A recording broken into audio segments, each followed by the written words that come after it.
Yo, what's going on, people? So today we're going to be changing the battery of this Renault key. So this is from a Renault Arkana, but it doesn't really matter because most of the Renault keys are pretty similar. So the process should be pretty much the same. So all you'll need is a flathead screwdriver and a 2032 battery, which is the battery size that this key needs. First of all, you start off, get your flathead screwdriver. And then, as you can see, if you look closely there's a little hole, and that's where you're gonna put your flathead screwdriver to pop it open. So put the screwdriver in that hole, and then slowly lift, and as you can see, that pops open.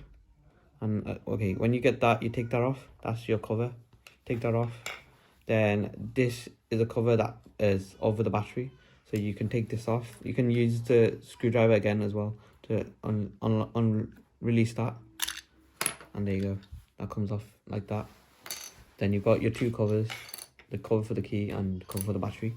And then you see this, then obviously you can get your battery out now. Push that in and then lift it up. There you go, that's your old battery. You put that to the side.